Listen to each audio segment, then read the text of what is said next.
అదే సమయంలో కేంద్రం ఇటీవల 3 ప్రాజెక్టులు మీ నియోజకవర్గాల్లో మీరు గుర్తుపెట్టుకోవాలి. కొప్పర్తి, కడప, ఓర్వకల్, కర్నూల్, నంద్యాల, నక్కపల్లి ఈ 3 కూడా ఇండస్ట్రియల్ పార్క్స్ కి కేంద్రం ముందుకు వచ్చారు. దీనికి డబ్బులు కూడా ఇచ్చారు. ఇవి కానీ పూర్తి చేసుకుంటే మనం ఇండస్ట్రీస్ కూడా పెద్ద ఎత్తున అట్రాక్ట్ చేసే పరిస్థితికి వస్తాం. ఈ 100 రోజుల్లో శ్రీ సిటీలో ఒక 15 సంస్థలు ప్రారంభించాం.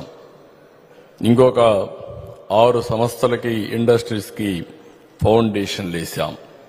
అదే మాదిరిగా బీపీఎల్ ఆధ్వర్యంలో మీరు చూస్తే దగ్గర 75,000 కోట్ల రూపాయలతో పెట్టుబడులు పెట్టడానికి ముందుకు వచ్చారు. విశాఖపట్నం ఎన్టీపీసీ ఏదైతే green energy, green hydrogen, down stream industries కోసం 1,50,000 కోట్ల రూపాయలు ఖర్చు పెట్టడానికి ముందుకు వచ్చారు. రేపు ఎల్లుండి అగ్రిమెంట్ చేస్తున్నాం. ఆ వర్క్ కూడా విశాఖపట్నంలో స్టార్ట్ అవుతుంది. అదే సమయంలో నేను ఎమ్మెల్యేస్ అందరినీ మిమ్మల్ని కోరేది గ్రామాల్లో ఆ రోజు 25,000 కిలోమీటర్ల సిమెంట్ రోడ్లు వేశాం. మిగిలిన అన్ని సిమెంట్ రోడ్లు వేసుకునే అవకాశం ఉంది. ఈరోజు మా అందరికంటే రిచెస్ట్ మ్యాన్ పవన్ కళ్యాణ్ గారు. ఎందుకంటే ఆయన దగ్గరే డబ్బులు ఉన్నాయి. పంచాయతీల్లో ప్లానింగ్ ఫైనాన్స్ కమిషన్ డబ్బులు ఇస్తుంది. నరేగా డబ్బులు మీరు చూస్తే డిమాండ్ డ్రివన్. ఇది ఎంత పని చేపిస్తే అంత డబ్బులు వస్తాయి. 60% లేబర్, 40% మెటీరియల్ కాంపోనెంట్. ఈ 2 మ్యాచింగ్ చేసుకుంటే ఎంపీలు కానీ వీళ్ళందరూ కూడా మ్యాచింగ్ చేసుకుంటే పెద్ద ఎత్తున పనులు చేయడానికి అవకాశం ఉంటుంది. గ్రామంలో అన్ని పనులు చేసుకునే అవకాశం ఉంటుంది. అందుకే 17,000 కిలోమీటర్లు సిమెంట్ రోడ్లు వేయాలని, 10,000 కిలోమీటర్లు డ్రైనేజ్ కట్టాలని కూడా నిర్ణయించుకున్నాం. ఇవన్నీ కూడా వార్ ఫుటింగ్ లో పెడతాం. ఇంకో పక్కన ఇంటింటికి నీళ్లు ఇచ్చే కార్యక్రమానికి కూడా శ్రీకారం చుడతాం.